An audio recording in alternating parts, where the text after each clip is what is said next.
कर्ज काढलेल्या शेतकऱ्यांसाठी सर्वात मोठी ब्रेकिंग न्यूज आता गुढीपाडव्यानिमित्त आली आहे। अखेर कर्जमाफीची घोषणा झाली। शेतकऱ्यांचा गुढीपाडवा आम्ही गोड करणार। मुख्यमंत्री आज नेमकं काय म्हणालेत नक्की बघा। गुढीपाडव्यानिमित्त शेतकऱ्यांसाठी आनंदाची बातमी आता मुख्यमंत्री साहेबांनी दिली आहे। नमस्कार शेतकरी मित्रांनो, अखेर तुमच्यासाठी गुड न्यूज आता आली आहे। रविवारी 30 मार्च या दिवशी गुढीपाडवा आहे आणि या गुढीपाडव्याच्या दिवशी आम्ही शेतकऱ्यांचे तोंड गोड करणार आहोत। अशा प्रकारची मोठी बातमी आता मुख्यमंत्री साहेबांनी दिली आहे। त्यामुळे शेतकरी मित्रांनो, कर्जमाफीवर मुख्यमंत्री साहेब नेमकं गुढीपाडव्यानिमित्त काय बोललेत नक्की बघा। ज्या कर्जमाफीची तुम्ही अपेक्षा धरून बसला होता त्याबद्दल मुख्यमंत्री देवेंद्र फडणवीस साहेबांनी आज एक पत्रकार परिषद घेतली।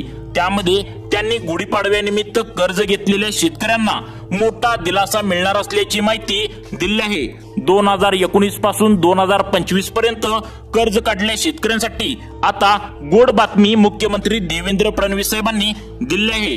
गेले 3 महिने झालं सरकार निवडून आलं आहे, परंतु कर्जमाफी म्हणलं की सरकारच्या अंगावर काटा येत होता। परंतु केंद्र सरकारच्या माध्यमातून 1,20,000 कोटी रुपयांचा निधी मिळणार असं समजल्यानंतर डायरेक्ट गुढीपाडव्याचे निमित्त शेतकऱ्यांचं तोंड गोड करणार असल्याची माहिती आता मुख्यमंत्री साहेबांकडून समोर आली आहे। शेतकरी मित्रांनो, काल विधानसभेमध्ये नेमकं काय घडलं? गुढीपाडव्यानिमित्त शेतकऱ्यांचं तोंड गोड कसं होणार? कर्ज नेमकं किती तुमचं माफ होणार? बँकेचं कर्ज माफ झाल्याचं बँकेकडून पत्र तुम्हाला केव्हा मिळणार? नियमित कर्ज भरणाऱ्या शेतकऱ्यांना आता कशा प्रकारे दिलासा मिळणार? अशा प्रकारच्या सर्व प्रश्नांची उत्तरे मुख्यमंत्री साहेबांनी काय दिलेत नक्की बघायचं आहे। गुढीपाडव्याला कर्ज काढलेल्या शेतकऱ्यांचं तोंड गोड करणार तर मुख्यमंत्री देवेंद्र फडणवीस नक्की याबद्दल काय म्हणलेत बघा। काल विधानसभेमध्ये जे घडलं ते शेतकऱ्यांसाठी दिलासा देणार आहे। सरकार निवडून आल्यानंतर गेले 3 महिन्यात कर्जमाफीबद्दल काही सुद्धा बोलत नव्हतं, परंतु आता केंद्र सरकारच्या माध्यमातून डायरेक्ट 1,20,000 कोटींचा निधी सरकारला आता कर्जमाफीसाठी पैसे केंद्र सरकार मिळणार आहे। तर बघा, आता राज्य सरकारची तिजोरी पूर्णपणे रिकामी झालेली होती, तर आता ती तिजोरी आता केंद्र सरकार पुन्हा भरणार आहे। त्यामुळे शेतकऱ्यांसाठी गुढीपाडव्यानिमित्त 30 मार्च आता मोठा धमाका तुम्हाला गुढीपाडव्यानिमित्त 30 मार्च या दिवशी मोठा धमाका होणार असल्याची मोठी माहिती मुख्यमंत्री साहेबांनी दिली आहे। नेमकं मुख्यमंत्री साहेब आता गुढीपाडव्यानिमित्त काय म्हणालेत नक्की ऐका। जर तुम्ही ऐकलं तर तुम्हाला सुद्धा मोठा आनंद हा होणार आहे। तर बघा, शेतकऱ्यांच्या कर्जमाफीचा मोठा प्रश्न डोक्यावर असल्याने मुख्यमंत्री देवेंद्र फडणवीस काल अमित शाह आणि आपल्या देशाचे लाडके पंतप्रधान नरेंद्र मोदी यांना आपले मुख्यमंत्री भेटायला गेले होते। तिकडून त्यांनी मोठी दिलासा देणारी आनंदाची बातमी आणली। त्यावर त्यांनी पत्रकार परिषद डायरेक्ट घेऊन आता तुम्हाला माहित आहे 30 मार्चला गुढीपाडवा आहे, त्या गुढीपाडव्यानिमित्त आता शेतकऱ्यांनी कर्ज घेतलेल्या शेतकऱ्यांचे तोंड गोड आम्ही करणार आहोत अशा प्रकारची घोषणा केली आहे। त्यामुळे शेतकरी मित्रांनो, गुढीपाडवा तुमचा नेमका गोड होणार का? नेमकं किती कर्ज माफ होणार? नेमकं कोणत्या जिल्ह्यामध्ये जास्त फायदा होणार? अशा प्रकारच्या सर्व प्रश्नांची उत्तरे तुम्हाला या व्हिडिओमध्ये मिळणार आहेत। त्यामुळे शेतकरी मित्रांनो, तुम्ही जर शेती पिकासाठी जर 2019 ते 2025 या वर्षामध्ये जर कर्ज घेतले असेल तर ही दिलासा देणारी बातमी तुम्ही पूर्ण बघायची आहे। मुख्यमंत्री साहेब नेमकं शेतकऱ्यांना काय म्हणाले? गुढीपाडव्यानिमित्त अजून कोणकोणते गिफ्ट तुम्हाला मिळणार आहे? किती कर्ज तुमचं माफ होणार आहे? बघा मित्रांनो, शेतकऱ्यांनी काढलेल्या मोर्चामुळे तसेच राष्ट्रवादी काँग्रेसचे वरिष्ठ नेते आणि तुपकर साहेब यांनी सरकारवर मोठा आवाज उठवल्यामुळे आता कर्जमाफीला अखेर यश येत असल्याचं आता दिसून येत आहे। काल उपमुख्यमंत्री अजितदादा पवार आणि मुख्यमंत्री देवेंद्र फडणवीस यांच्यामध्ये एक चर्चा झाली। त्यामध्ये त्यांनी गुढीपाडव्यानिमित्त शेतकऱ्यांचं तोंड गोड करायचं असं ठरवलेलं आहे। नेमकं किती लाखांची कर्जमाफी होणार? कोणकोणत्या शेतकऱ्यांची आता ही कर्जमाफी होणार? त्याबद्दल मुख्यमंत्री देवेंद्र फडणवीस साहेबांनी गोड अशी बातमी आता शेतकऱ्यांसाठी दिलेली आहे। तर बघा, नेमकं मुख्यमंत्री याबद्दल नेमकं काय म्हणलेत बघा। ते ऐकून तुम्हाला सुद्धा मित्रांनो खूप मोठा आनंद या ठिकाणी होणार आहे। तर बघा, परंतु शेतकरी मित्रांनो, यामध्ये अनेक शेतकऱ्यांना वाईट बातमी देखील राज्य सरकारच्या माध्यमातून आता आलेली आहे। ती म्हणजे सर्वच बँकांमधील कर्ज हे माफ केले जाणार नाही।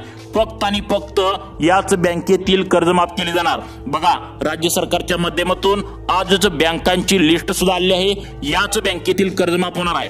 तर बघा, आता प्रायव्हेट सेक्टर मधील बँका कोणत्या आहेत बघा, इथे वाचू शकता तुम्ही। 2025 मध्ये कर्ज माफ करण्यात येणार आहे खासगी बँका।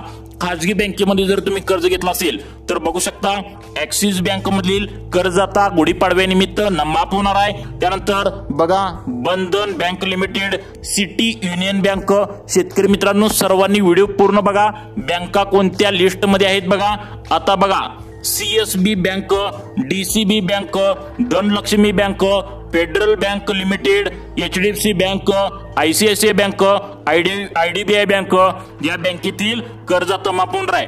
त्यानंतर बघा, IDFC bank, insurance bank, Jammu and Kashmir bank बघा, त्यानंतर कर्नाटका बँक बघा, त्यानंतर करूर वैसा bank, Kotak Mahindra bank, Lakshmi Vilas bank, त्यानंतर बघा नयनतील बँक, त्यानंतर आरबीएल बँक आणि साऊथ इंडियन बँक या खासगी बँकामध्ये। आणि खासगी बँकेत जर विचार केला तर प्रत्येक जिल्ह्यामध्ये जी बँक असते ती म्हणजे मित्रांनो या ठिकाणी पाहू शकता तुम्ही, जिल्हा मध्यवर्ती बँक। जिल्हा मध्यवर्ती बँकेमधील सुद्धा सर्व शेतकऱ्यांचे कर्ज हे आता माफ करण्यात येणार आहे। तर बघा, त्यानंतर सरकारी बँका कोणत्या आहेत 2025 मध्ये कर्ज माफ करण्यात येणार आहे सरकारी बँका। बघा, आता तुम्हाला कोणत्या बँकेतील कर्ज आता तुम्हाला गुढीपाडव्यानिमित्त माफ होणार आहे बघा। State Bank of India, Bank of Baroda, Punjab National Bank, Bank of India, Union Bank of India, Canara Bank बघा, बँक ऑफ महाराष्ट्र मध्ये तर जवळपास जास्तीत जास्त शेतकऱ्यांनी कर्ज घेतलं आहे। Central Bank of India, Indian Overseas Bank, Indian Bank, UCO Bank, Punjab and Sind Bank या बँकेतील आता शेतकरी मित्रांनो कर्ज माफ होणार आहे। याबद्दल मुख्यमंत्री साहेबांनी काय काय म्हणलेत नक्की बघायचं आहे। शेतकरी मित्रांनो, कर्ज माफ होण्यासाठी यामध्ये सर्वात मोठा हात म्हणजे तुपकर साहेब आणि राष्ट्रवादी काँग्रेसचे विरोधक आमदार जे आहेत तर त्यांचा मोठा यामध्ये हात आहे। काल त्यांनी विधानसभेमध्ये मुख्यमंत्री देवेंद्र फडणवीस साहेबांना जाब विचारला की तुम्हाला निवडून यायला मते पाहिजे असतात, निवडून येण्यासाठी तुम्ही कोणत्याही खालच्या थराला जाऊन तुम्ही शेतकऱ्यांना पूर्णपणे रस्त्यावर आणण्याचं काम केलं आहे। निवडणुकीच्या आधी तुम्ही तुम्हाला माहित असेल तुम्ही किती ओरडून बोलत होता, आम्ही सरसकट कर्जमाफी करू, सरसकट कर्जमाफी करू।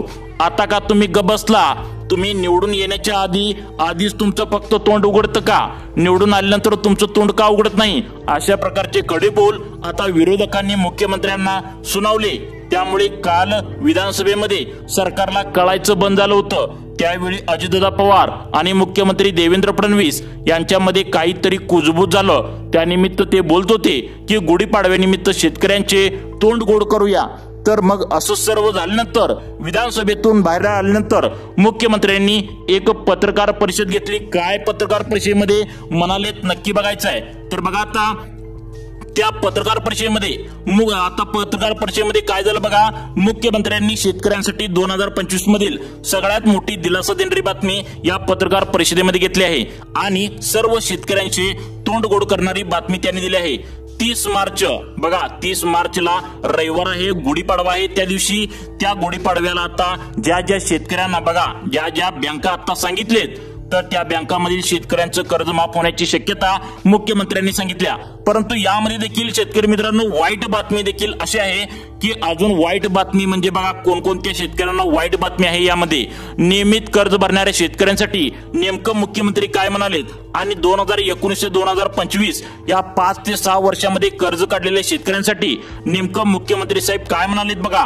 आता शेतकऱ्यांसाठी दिलासा देणारी बातमी गुढीपाडव्यानिमित्त आली आहे, तर काही शेतकऱ्यांसाठी वाईट बातमी देखील राज्य सरकारच्या माध्यमातून आता आलेली आहे। तर बघा, या ठिकाणी तुम्ही पाहू शकता, सर्वात पहिली जी दुःखाची बातमी अशी आहे की ते म्हणजे बँकाकडून ज्या शेतकऱ्यांचं थकीत कर्ज असेल अशा शेतकऱ्यांचं कर्ज बँक आता वसूल करत आहे। सर्वात पहिला जिल्ह्यामध्ये सहकारी जिल्हा म्हणजे तुम्हाला माहिती आहे प्रत्येक जिल्ह्यामध्ये असते सहकारी बँक।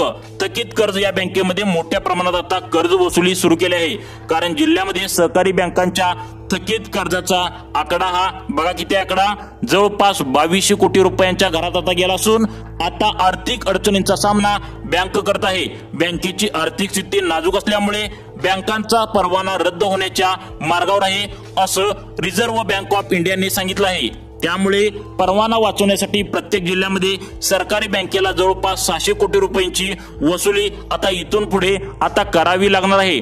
सर्व बँकांच्या अधिकाऱ्यांना कर्ज वसुलीवर भर देण्याची सूचना जिल्ह्यामध्ये सहकारी बँकांना दिली आहे। त्यामुळे आता ज्या शेतकऱ्यांनी आता या बँकेमध्ये कर्ज काढलं आहे तर थकीत कर्ज ज्यांचं असेल तर अशा शेतकऱ्यांवर बँकेकडून मोठ्या प्रमाणात एक प्रकारचा प्रेशर म्हणजेच दबाव टाकण्याचा प्रयत्न केला जात आहे। शेतकऱ्यांच्या मोबाईलवर बँकेकडून आता दिवसाला 5 ते 6 कॉल दिवसाला येऊच लागले आहेत। त्यामुळे बँकेकडून नोटिसा देखील शेतकऱ्यांना आता काल आज आता येऊ लागले आहेत, पाठवू लागले आहेत। त्याचबरोबर कर्ज न भरल्यास दंडात्मक कारवाई देखील आता होणार आहे। अशा प्रकारची सूचना बँकेकडून शेतकऱ्यांना दिल्या जात आहेत, कारण कर्जमाफी करण्याच्या अगोदर तशा प्रकारचा दबाव शेतकऱ्यावर निर्माण हा बँक करून घेते। परंतु या दबावामुळे बरेच शेतकरी आपलं थकीत असलेलं मागचं कर्ज आहे तर ते कर्ज बँकेला परतफेड करतात आणि ही चूक तुम्ही करतात। त्यामुळे सर्वांनी व्हिडिओ पूर्ण बघायचा आहे किंवा ते शेतकरी रिन्यू करण्याचा प्रयत्न करतात। जर शेतकऱ्याला बँकेकडून नोटीस येत असेल किंवा कॉल येत असतील तर अशा शेतकऱ्यांनी काय करायचंय बघा। मुख्यमंत्र्यांनी काय सांगितलंय, आपण बँकेकडून घेतलेलं जे कर्ज आहे तर ते माफ होण्यासाठी शेतकऱ्याला एक काम करायचं आहे, ते म्हणजे ज्या बँकेकडून तुम्ही कर्ज घेतलंय तर ते कर्ज रिन्यू म्हणजे कर्ज अजिबात भरायचं नाही। बघा, अजिबात तुम्ही कर्ज भरायचं नाही। शेतकरी मित्रांनो, तुम्ही एक चूक करता की कर्जमाफी होण्याच्या अगोदर बँका काय करत असतात की बाबा शेतकऱ्यांच्या पाठीमागे लागतात, कर्ज भरा, आम्ही कारवाई करू वगैरे अशा प्रकारची धमकी देतात। त्यामुळे तुम्ही कर्ज अजिबात रिन्यू करायचं नाही, भरायचं नाही। म्हणजे कर्ज अजिबात काय झालं तर भरायचं नाही। तुम्ही पहिल्यांदा हे लक्षात ठेवायचं शेतकरी मित्रांनो। म्हणजेच थकबाकीचे जे पैसे आहेत तर ते अजिबात बँकांना तुम्ही भरायचं नाही, हे तुम्ही लक्षात ठेवा। तर आता बघा, जर तुम्ही थकबाकीचे पैसे भरून आपलं कर्ज रिन्यू केलं तर तुम्ही नियमित कर्ज भरणारे शेतकरी आहे असं म्हणून तुमचं कर्ज सरकारकडून माफ केलं जाणार नाही, हे तुम्ही सर्वांनी लक्षात घ्या। तर तुम्हाला कर्ज घेतलेल्या बँकेकडून जर सारखंच कॉल करण्यात आला तर बँकेला स्पष्टपणे त्या ठिकाणी सांगायचं आहे, राज्य शासनाने त्यांच्या वचननाम्यात आता कर्जमाफीची घोषणा आम्ही केली आहे, आम्ही लगेच कर्जमाफी करणार आहोत असं आश्वासन राज्य सरकारने आम्हाला दिलंय, शेतकऱ्यांना दिलं आहे। त्यामुळे ते आम्ही आमचे थकीत जे कर्ज आहे तर ते कर्ज आम्ही बिलकुल त्या ठिकाणी बँकेला परत भरणार नाही असं त्यांना तुम्ही उत्तर द्यायचं आहे। तर बघा, 2017च्या ज्या कर्जमाफी आहे तर त्यामध्ये 48 लाख शेतकऱ्यांना 19,800 कोटींची कर्जमाफी देण्यात आली। तर 2019 ते 2020 मध्ये बघा 30 लाख शेतकऱ्यांना 20,000 कोटींची कर्जमाफी देण्यात आली। बाकी सध्या 2025 मध्ये कोणत्या जिल्ह्यात किती शेतकऱ्यांची कर्जमाफ आहे तर ते थकीत आहे या ठिकाणी तुम्ही बघू शकता। तर बघा, 2017 मध्ये मुख्यमंत्री देवेंद्र फडणवीस यांचं सरकार सत्तेमध्ये असताना, देवेंद्र फडणवीस मुख्यमंत्री असताना शेतकऱ्यांचं कर्जमाफ झालेलं होतं आणि त्यानंतर लगेच 2 वर्षानंतर म्हणजेच 2019 मध्ये उद्धव बाळासाहेब ठाकरे यांचं महाविकास आघाडीचं सरकार आलं, त्यांनी देखील बऱ्यापैकी कर्जमाफी शेतकऱ्यांना दिली। त्यानंतर आता 6 वर्षांनी 2025 मध्ये देवेंद्र फडणवीस, अजितदादा पवार आणि आता आपले एकनाथ शिंदे हे सरकार आलं, यांच्यामध्ये एक बैठक झाली। म्हणजे कालची जी बैठक झाली त्यामध्ये मार्च महिन्याच्या गुढीपाडव्यानिमित्त 30 मार्चला किंवा बघा 30 मार्चला किंवा एप्रिल महिन्याच्या पहिल्या आठवड्यात किंवा एप्रिल महिन्याच्या शेवटच्या आठवड्यात कर्जमाफी होण्याची शक्यता वर्तवली आहे, जी व्यक्त केली आहे। त्यामुळे शेतकरी मित्रांनो, बँकांच्या आलेल्या धमकीमुळे घाबरून जाऊ नका, तुम्ही चुकीचे पाऊल अजिबात उचलू नका असं सुद्धा स्पष्टपणे राज्य सरकारच्या माध्यमातून शेतकऱ्यांना आवाहन करण्यात आले। त्यामुळे शेतकरी मित्रांनो, तुम्हाला अशाच प्रकारचे शेती संबंधी व्हिडिओ पाहण्यासाठी आमच्या लाईव्ह चेंज मोटिवेशन या चॅनलला नक्की सबस्क्राइब करून ठेवा। धन्यवाद।